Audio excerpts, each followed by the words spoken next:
Aujourd'hui 20 août 2020, ça fait beaucoup de 20, 20 08 2020, 20 08 2020. C'est un jour qui est sous l'influence de l'ange Sitaël, qui est lié notamment à la purification et aux souvenirs de vie antérieure. Et également l'ange Élémia, qui lui est lié à l'élévation et à la résurrection, les forces de résurrection. Je demande la présence de mon cher ange gardien pour cet enregistrement et de l'archange Métatron, qui est le recteur, l'archange recteur du cœur des séraphins dans lequel nous sommes, et auquel appartiennent à la fois mon ange gardien Géliel, donc mon ange gardien de naissance, et mon ange émotionnel, affectif, Akaïa. Je vais revenir sur ce qui m'est venu dans mon bain, qui m'était déjà en quelque sorte venu sur mes vies antérieures.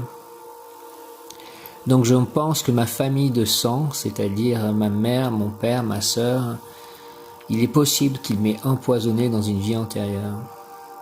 J'avais lu quelque chose qui avait vraiment tilté un jour sur les anges, enfin sur des discours que tenaient les anges. Il disait que parfois quand quelqu'un en fait avait tué ou empoisonné ou quelqu'un d'autre dans une vie antérieure, il devait prendre soin de lui dans la vie suivante, c'est-à-dire que cette personne tombait malade et il devait en prendre soin.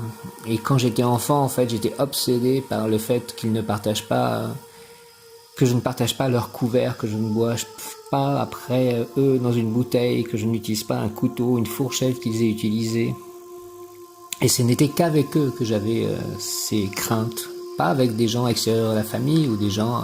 Quand je jouais au tennis, que je faisais la compétition de tennis, je buvais parfois dans la même bouteille que mon adversaire du moment. Et pourtant, je n'aurais jamais fait ça avec mes parents ou ma sœur. Et je pense que c'était lié à une vie antérieure où il est possible que j'ai été empoisonné et peut-être par eux, ce qui fait que j'ai été malade et qu'ils, dans cette vie, est très malade et qu'ils ont dû s'occuper de moi. Les anges disent aussi que quand on tue quelqu'un dans une vie antérieure, souvent on donne une femme dans la vie suivante et on doit redonner la vie à cette âme à laquelle on a pris la vie, donc ça devient notre enfant. Concernant Rosen, il m'était déjà venu cela parce que j'avais toujours l'impression qu'elle vivait dans une sorte de prison et qu'elle me mettait dans sa prison.